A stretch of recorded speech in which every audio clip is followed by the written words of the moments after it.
بسم اللہ الرحمن الرحیم۔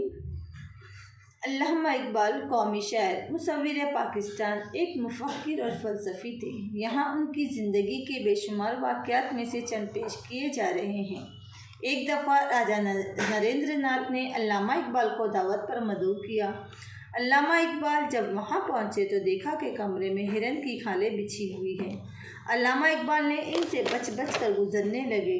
راجا نریندر ناتھ نے بڑی حیرت سے یہ منظر دیکھا اور وجہ دریافت کی تو علامہ اقبال نے فرمایا، ہرن کی کھال پر بیٹھنے اور چلنے پھرنے سے انسان کے اندر لاشعوری طور پر غرور پیدا ہو جاتا ہے۔ یہ سن کر راجا صاحب اس قدر حیران اور متاثر ہوئے کہ کئی لمحے خاموش کھڑے علامہ اقبال کے چہرے کو تکتے رہے۔ سن 1911 کا واقعہ ہے کہ جب انجمن حمایت اسلام لاہور کے سالانہ جلسے میں علامہ اقبال نے اپنی مشہور نظم شکوہ خاص انداز میں پڑھی۔ اس جلسے میں علامہ اقبال کے والد شیخ نور محمد بھی موجود تھے۔ وہ اپنے فرزند کے شاعرانہ کمال اور ہر دل عزیزی کے مناظر اپنی آنکھوں سے دیکھ رہے تھے۔ علامہ اقبال جب نظم پڑھ چکے تو ان کے بڑے مداح اور قدر شناس خواجہ صفدر آگے بڑھے اور جوش و مسرت سے اپنی قیمتی دوشالہ علامہ اقبال کے شانوں پر ڈال دیا۔ علامہ اقبال اسی وقت یہ قیمتی دوشالہ انجمن حمایت اسلام کے منتظمین کو دے دیا۔ اس کے بعد یہ یادگار اور متبرک دوشالہ مجمع میں نیلام کیا گیا۔ سب سے بڑی بولی سے حاصل شدہ رقم انجمن حمایت اسلام کو دے دی گئی۔ ایک دفعہ طلباء کا ایک گروہ علامہ اقبال سے ملنے آیا اور انہوں نے ایک عجیب سوال کیا، آپ کو نوبل پرائز کیوں نہیں ملا؟ طلباء کا خیال تھا کہ جب دنیا کی بڑی بڑی شخصیت اور بنگالی شاعر رابندر ناتھ ٹیگور کو نوبل پرائز مل سکتا ہے تو پھر علامہ اقبال اس قدر ممتاز شخصیت ہونے کے باوجود اس عالمگیر ایوارڈ سے محروم کیوں ہیں؟ علامہ اقبال جو طلباء کے ہر قسم کے سوالات خندہ پیشانی سے سن لیتے تھے، یہ سوال سن کر بھی مسکرائے اور فرمایا، اگر مجھے نوبل پرائز مل چکا ہوتا تو مجھ سے یہ سوال پوچھا جاتا کہ آپ نے کون سے ایسے کارنامے کارۂ نمایاں سر انجام دیے ہیں جو آپ کو یہ انعام دیا گیا ہے، لیکن نہ ملنے پر یہ سوال ہی پیدا نہیں ہوتا۔ اس مدلل جواب کے بعد بحث کی گنجائش ہی باقی نہ رہی۔ علامہ اقبال ایک دفعہ ٹرین سے لاہور جا رہے تھے۔ اسی ڈبے میں گیزنی خاندان کے ایک بزرگ کو یہ معلوم ہوا کہ شاعر مشرق ان کے ہمسفر ہیں تو خوشی اور حیرت ہوئی۔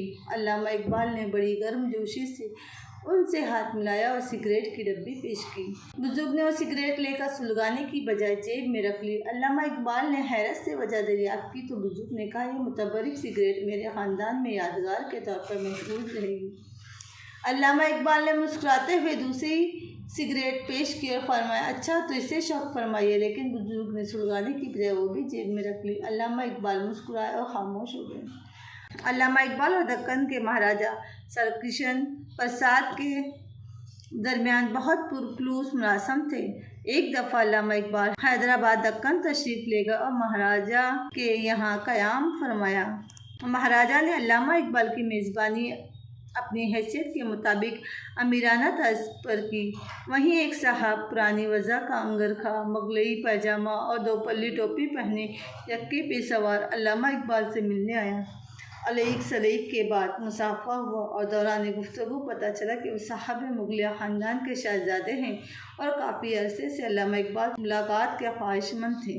انہوں نے علامہ اقبال سے کہا کہ آپ تو دکن کے وزیر اعظم کے محل میں رہائش پذیر ہیں، میں غریب آدمی ہوں، یہ آرام و آسائش نہیں لا سکتا، تاہم میری دلی تمنا یہ ہے کہ ایک وقت کا کھانا میرے گھر میں تناول فرما لیں تو میرے لیے بڑی سعادت کی باعث ہوگا۔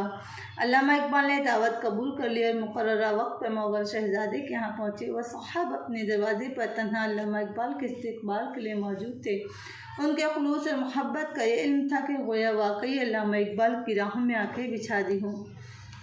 علامہ اقبال سواری سے اترے تو مغل شہزادے نے ہاتھ تھام لیا اور اندازے سے ذوق کا یہ مصرع پڑھا، دیکھا دم نزا دل آرام کو عید ہوئی۔ یہ مصرع سن کر علامہ اقبال کو مغلیہ سلطنت کی شان و شوکت یاد آ گئی اور یہ سوچ کر کہ ان کا میزبان اسی خاندان کا ایک مفلس اور غریب شہزادہ ہے، اس پر رغبت طاری ہو گئی اور آنسو جاری ہو گئے۔ ایک دن علامہ اقبال جب حسب معمول بنیان پہنے تہبند باندھے گھر کے برآمدے میں بیٹھے ہوئے حقہ پی رہے تھے اور ساتھ ساتھ احباب سے تبادلہ خیال جاری تھا۔ ممتاز حسن بھی اسی محفل میں شریک تھے، جو بعد وزارت خزانہ کے سیکرٹری اور نیشنل بینک آف پاکستان کے مینیجنگ ڈائریکٹر، 2 قداور فوجی جوان پورلے سے شمالی پنجاب کے باشندے معلوم ہوتے تھے۔ وہاں آئے اور بڑی خاموشی سے وہاں موجود خالی کرسیوں پر بیٹھ گئے۔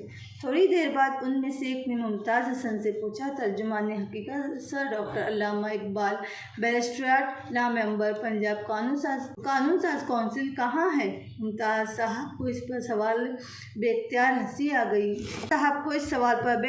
ہنسی آ گئی۔ علامہ اقبال کے دوست اور اسلامیہ کالج کے پروفیسر محمد شفیع نے ان سے ہنسنے کا سبب دریافت کیا تو انہوں نے کہا کہ یہ صاحب ترجمان حقیقت سر ڈاکٹر علامہ اقبال کی تلاش میں ہیں، جو ان کو ابھی تک نہیں مل سکے۔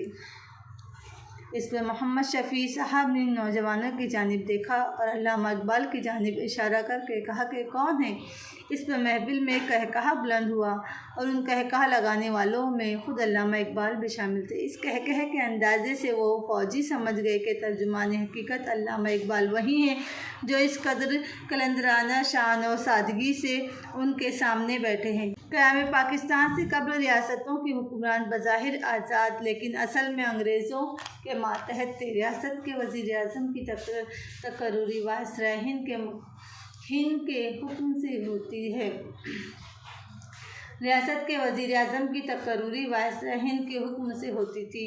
وہ جس کو چاہتے ریاست کا وزیر اعظم بنا دیتے اور جس طرح نامزد ہونے والا وزیر اعظم بظاہر ریاست کے نواب کے ماتحت ہوتا، لیکن در پردہ ریاست کا تمام نظم و نسق وائسرائے ہند کے احکام کے مطابق چلتا تھا۔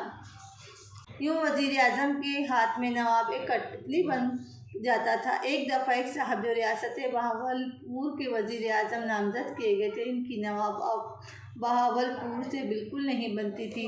وہ دونوں ایک دوسرے کی ضد تھے۔ پہلے تو نواب صاحب خود وائسرائے ہند کو شکایت سے بھرپور خط لکھتے رہے، لیکن سنوائی نہ ہوئی۔ نواب صاحب نے مجبور ہو کر علامہ اقبال کو خط لکھ کر اپنا وکیل بنانا چاہا تو اس وقت نامور بیرسٹر تھے۔ علامہ اقبال نے بطور بیرسٹر معاملے کو جانچا اور پھر 4,000 روپے فیس مقدمے کی طے کر کے حامی بھر لی۔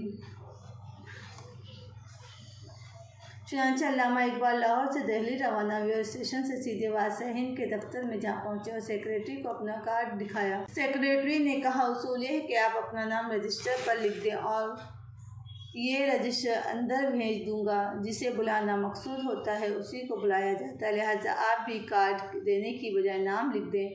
علامہ اقبال نے کہا، اگر وائسرائے نے میرے کارڈ پر نام ملنا چاہے تو میں واپس چلا جاؤں گا، لیکن رجسٹر پر نام نہیں لکھوں گا۔ سیکرٹری مجبوراً کارڈ اندر لے کر گیا۔ وائسرائے نے ملنے کے لیے رضامندی ظاہر کی اور علامہ اقبال سے آنے کا سبب دریافت کیا۔ علامہ اقبال نے بتایا کہ وہ ایڈوکیٹ کی حیثیت سے نواب آف بہاولپور کی جانب سے پیش ہوئے ہیں کہ ریاست کا وزیر اعظم آپ کے حکم سے وہاں تعینات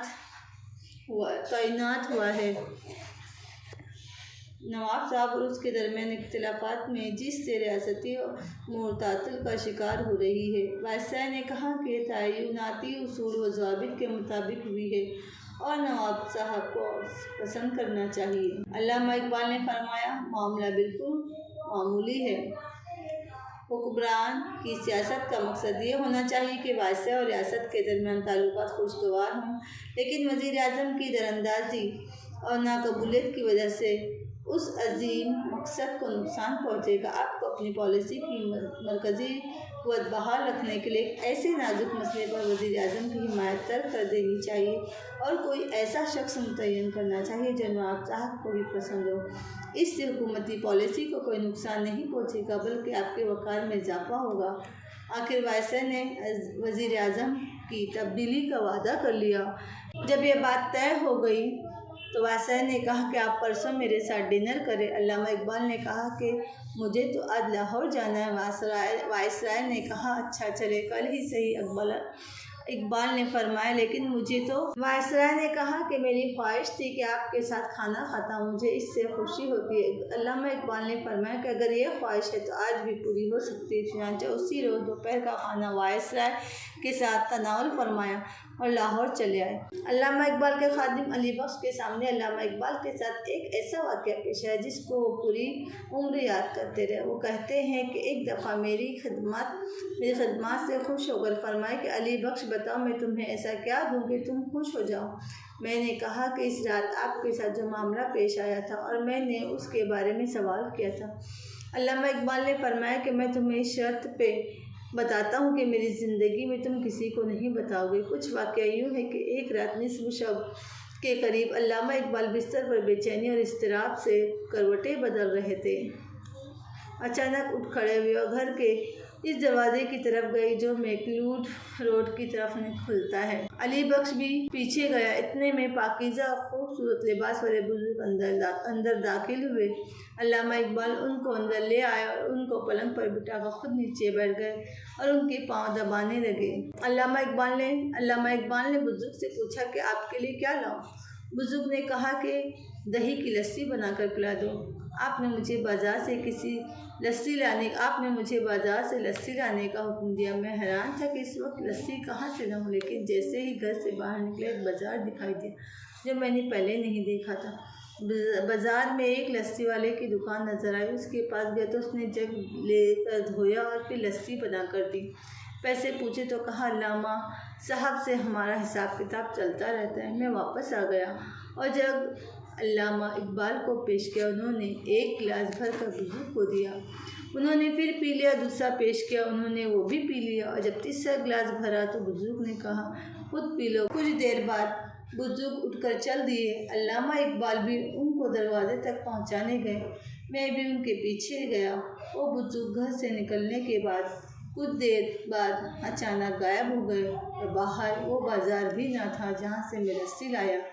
اسی وقت تو حضرت نے مجھے نہیں بتایا کہ کیا معاملہ ہے، لیکن جب اس روز میں نے دوبارہ پوچھا تو کہا کہ میں تمہیں بتاتا ہوں، لیکن ایک شرط کے ساتھ، کم از کم میری زندگی میں کسی کو نہیں بتاؤ گے۔ پھر کہا کہ جو بزرگ گھر میں تشریف لائے تھے وہ حضرت خواجہ معین الدین چشتی اجمیری رحمۃ اللہ علیہ تھے اور جنہوں نے لسی بنا کر دی تھی وہ حضرت داتا گنج بخش علی ہجویری رحمۃ اللہ علیہ تھے۔